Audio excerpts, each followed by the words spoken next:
एक छोटे से गांव के बाहर एक बहुत पुरानी और डरावनी हवेली थी। लोग कहते थे कि उस हवेली में कई साल पहले अजीब घटनाएं हुई थीं, इसलिए गांव का कोई भी इंसान वहां जाने की हिम्मत नहीं करता था। गांव में राहुल नाम का एक लड़का रहता था। उसके 3 दोस्त थे, फारूक, अमन और दीपक। चारों को रोमांच पसंद था और उन्हें भूत प्रेत की कहानियां सुनना भी अच्छा लगता था। एक दिन शाम को चारों दोस्त नदी के पास बैठे बातें कर रहे थे। तभी अमन ने कहा, क्यों ना आज उस पुरानी हवेली में जाकर देखें, लोग कहते हैं वहाँ भूत है। दीपक थोड़ा डर गया, लेकिन राहुल बोला, डरने की क्या बात है, हम 4 लोग हैं, चलो देखते हैं सच क्या है। रात होते ही चारों दोस्त टॉर्च लेकर हवेली की तरफ चल पड़े। हवेली बहुत बड़ी थी और उसकी दीवारें टूटी हुई थीं। दरवाज़ा धीरे धीरे चर्रर की आवाज़ के साथ खुला। अंदर बहुत अंधेरा था, हर जगह जाले और धूल थी। अचानक हवा चली और खिड़की अपने आप जोर से बंद हो गई। फारूक घबराकर बोला, यार राहुल, यहाँ कुछ तो अजीब है। तभी राहुल की टॉर्च की रोशनी एक पुराने टेबल पर पड़ी। वहाँ एक पुरानी डायरी रखी हुई थी। राहुल ने डायरी उठाई और पढ़ना शुरू किया। डायरी में लिखा था, जो भी इस हवेली में आता है वह वापस नहीं जाता, क्योंकि इस हवेली में एक श्राप है। कई साल पहले यहाँ एक आदमी ने खजाने के लालच में अपने दोस्तों को धोखा दिया था।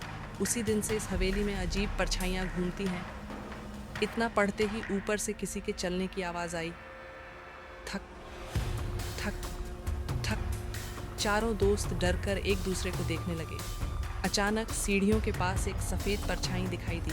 दीपक जोर से चिल्लाया, भागो यहाँ से। चारों दोस्त दौड़ते हुए हवेली से बाहर निकल गए। बाहर आकर सबकी सांस तेज चल रही थी। राहुल ने पीछे मुड़कर हवेली की तरफ देखा। खिड़की में वही सफ़ेद परछाई खड़ी थी और ऐसा लग रहा था जैसे वह उन्हें देखकर मुस्कुरा रही हो। उस दिन के बाद राहुल और उसके दोस्त कभी उस हवेली के पास नहीं गए, लेकिन आज भी गांव के लोग कहते हैं, रात के समय उस हवेली की खिड़की में किसी की परछाई ज़रूर दिखाई देती है। हवेली से भागने के बाद भी राहुल, फारूक, अमन और दीपक के दिल की धड़कनें बहुत तेज़ थीं। चारों दोस्त गांव के बाहर पुराने पीपल के पेड़ के पास रुक गए। दीपक हाँफते हुए बोला, मैंने कहा था ना, वहाँ कुछ तो है। वो परछाई, वो इंसान नहीं थी।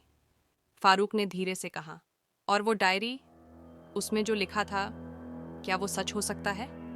राहुल कुछ देर तक चुप रहा। फिर उसने कहा, मुझे लगता है उस डायरी में हवेली का असली राज छुपा है। अगर हम पूरी डायरी पढ़ लें तो शायद हमें पता चल जाएगा कि वहाँ क्या हो रहा है। अमन ने डरते हुए कहा, लेकिन राहुल, अगर वो सच में भूत हुआ तो? राहुल बोला, डर कर भागने से सच नहीं बदलता, हमें सच जानना ही होगा। चारों दोस्त घर चले गए, लेकिन उस रात किसी को नींद नहीं आई। रात को राहुल को एक अजीब सपना आया। उसने देखा कि वह फिर से उसी हवेली के अंदर खड़ा है। हवेली के अंदर बहुत ठंड थी और दीवारों से पानी टपक रहा था। अचानक किसी की धीमी आवाज़ आई, राहुल, वापस आओ। राहुल ने पीछे मुड़कर देखा। वही सफ़ेद परछाई उसके सामने खड़ी थीं। उसका चेहरा साफ नहीं दिख रहा था, लेकिन उसकी आंखें लाल चमक रही थीं। वह बोली, इस हवेली का राज अधूरा है, उसे पूरा करो। इतना कहकर वह परछाई अचानक गायब हो गई। राहुल डरकर नींद से जाग गया। उसके माथे पर पसीना था। सुबह होते ही राहुल ने अपने दोस्तों को बुलाया। दोस्तों, हमें फिर से हवेली जाना होगा, राहुल ने कहा। दीपक तुरंत बोला, क्या तुम पागल हो गए हो? फारूक ने पूछा, क्यों जाना है? राहुल ने अपने सपने के बारे में सबको बताया। कुछ देर तक चारों चुप रहे। फिर अमन बोला, अगर उस हवेली में सच में कोई राज छुपा है तो हमें उसे जानना चाहिए। आखिरकार चारों दोस्तों ने फैसला कर लिया, आज रात वे फिर से हवेली जाएंगे। रात को चारों दोस्त फिर से टॉर्च लेकर हवेली के पास पहुंचे।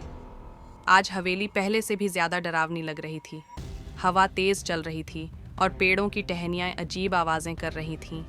जैसे ही राहुल ने दरवाज़ा खोला, दरवाज़ा अपने आप धीरे धीरे खुल गया।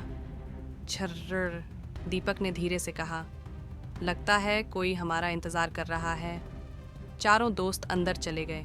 अचानक राहुल बोला, वो देखो, डायरी अभी भी वहीं है। राहुल ने डायरी उठाई और आगे का पन्ना खोला। उसमें लिखा था, अगर तुम ये पढ़ रहे हो तो जान लो कि इस हवेली में एक छुपा हुआ तहखाना है। वही इस श्राप का असली कारण है। चारों दोस्त हैरान रह गए। तभी अचानक थक थक थक, फिर वही ऊपर से चलने की आवाज़ आई, लेकिन इस बार आवाज़ सीढ़ियों से नीचे आ रही थी। दीपक डरकर बोला, राहुल, कोई नीचे आ रहा है। टॉर्च की रोशनी सीढ़ियों पर पड़ी और धीरे धीरे एक सफ़ेद साया नीचे उतरने लगा।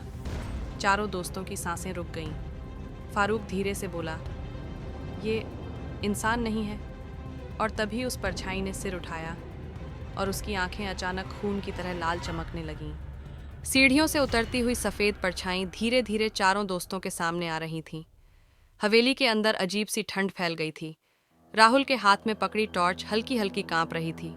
दीपक डरते हुए बोला, राहुल, अब क्या करें? राहुल ने हिम्मत करके टॉर्च की रोशनी उस परछाई पर डाली। जैसे ही रोशनी उसके चेहरे पर पड़ी, चारों दोस्त दहशत से पीछे हट गए। उसका चेहरा बिल्कुल पीला था, आंखें लाल चमक रही थीं और कपड़े बहुत पुराने थे। वह धीरे धीरे बोली, तुम फिर वापस आ गए? फारूक की आवाज़ कांपने लगी। तुम कौन हो? परछाई कुछ पल चुप रही, फिर बोली, मैं इस हवेली की आत्मा हूँ। हवेली में अचानक तेज़ हवा चलने लगी। खिड़कियाँ अपने आप खुलने और बंद होने लगीं। अमन डर कर बोला, हमें यहाँ से चलना चाहिए। लेकिन तभी वह परछाई बोली, रुको, अगर तुम चले गए तो यह श्राप कभी ख़त्म नहीं होगा। चारों दोस्त एक दूसरे को देखने लगे। राहुल ने हिम्मत करके पूछा, कौन सा श्राप? परछाई ने धीरे धीरे हवेली की दीवार की तरफ इशारा किया। इस हवेली के नीचे एक तहखाना है, वहीं इस राज्य की शुरुआत हुई थी। दीवार के पास एक टूटी हुई अलमारी रखी थी। राहुल और फारूक ने उसे हटाया। अलमारी के पीछे पत्थर की एक छोटी सी सीढ़ी दिखाई दी, जो नीचे अंधेरे में जा रही थी।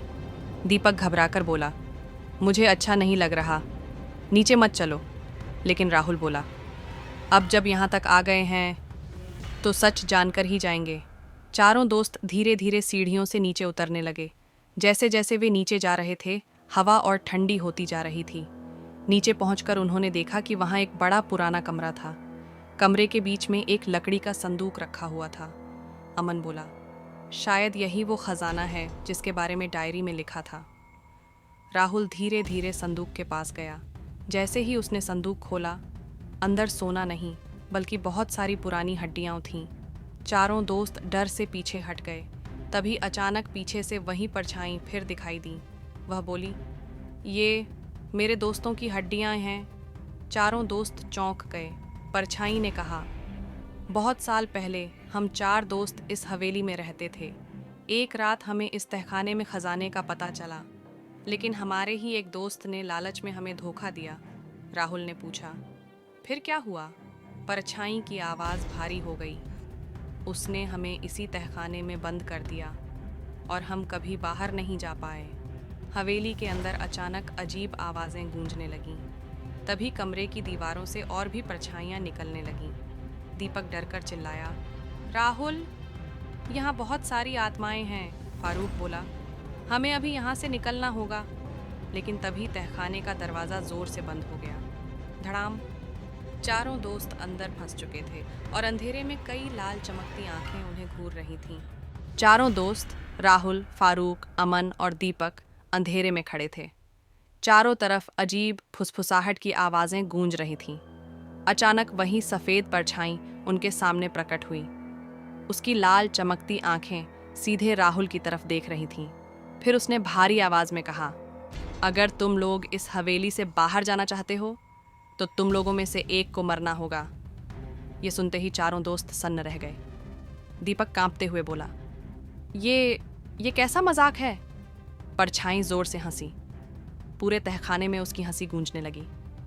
यह मजाक नहीं, इस हवेली का नियम है। सालों पहले जिस इंसान ने अपने दोस्तों को धोखा दिया था, उसी दिन से यह श्राप लगा हुआ है। राहुल ने हिम्मत करके पूछा, अगर कोई नहीं मरे तो? परछाई की आंखें और लाल हो गईं। तो तुम चारों यहीं हमेशा के लिए फंस जाओगे। चारों दोस्त एक दूसरे को देखने लगे। कुछ देर तक कोई कुछ नहीं बोला। अमन धीरे से बोला, हमें कोई और रास्ता ढूंढना होगा। लेकिन तभी दीपक गुस्से में बोला, कोई रास्ता नहीं है। अगर हम में से एक नहीं मरेगा तो हम सब मर जाएंगे। फारूक बोला, तुम क्या कहना चाहते हो? दीपक ने धीरे धीरे कहा, अगर एक की जान देकर 3 लोग बच सकते हैं तो। उसकी बात पूरी भी नहीं हुई थी कि राहुल गुस्से से बोला, बस हम दोस्त हैं, हम किसी को मरने नहीं देंगे। तभी अचानक तहखाने की दीवारें हिलने लगीं और वही डरावनी आवाज़ फिर गूंजी, जल्दी फैसला करो, समय ख़त्म हो रहा है। अचानक राहुल को कुछ याद आया। डायरी, वह बोला। राहुल ने अपनी जेब से पुरानी डायरी निकाली। उसने आखिरी पन्ना खोला। उसमें लिखा था, अगर कोई दोस्त अपने लालच को छोड़कर सच्ची दोस्ती साबित करेगा तो श्राप टूट जाएगा। राहुल समझ गया। वह बोला, हमें किसी को मरने नहीं देना है, यही इस श्राप को ख़त्म करने का तरीका है। फारूक ने कहा, लेकिन अगर यह गलत हुआ तो? राहुल मुस्कुराया, दोस्ती में भरोसा होना चाहिए। राहुल ने जोर से कहा, हम चारों दोस्त हैं और हम में से कोई भी किसी को मरने नहीं देगा। अचानक तहखाने में तेज हवा चलने लगी। चारों तरफ की परछाइयां धीरे धीरे गायब होने लगीं। वही सफ़ेद आत्मा उनके सामने खड़ी थी, लेकिन इस बार उसका चेहरा शांत था। वह बोली, सालों बाद किसी ने लालच के बजाय दोस्ती चुनी है।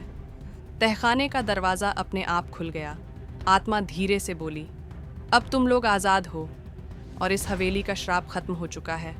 कुछ ही पल में वह आत्मा भी हवा में गायब हो गई। चारों दोस्त जल्दी से हवेली से बाहर भागे। बाहर सुबह होने वाली थी। राहुल ने पीछे मुड़कर हवेली की तरफ देखा। अब हवेली पहले जैसी डरावनी नहीं लग रही थी। दीपक ने गहरी सांस ली और बोला, आज अगर हम लालच में आ जाते तो शायद कभी बाहर नहीं निकल पाते। फारूक मुस्कुराया, आज हमने सीखा असली खजाना दोस्ती होती है। चारों दोस्त गांव की तरफ चल पड़े और उस दिन के बाद पुरानी हवेली फिर कभी डरावनी नहीं रही।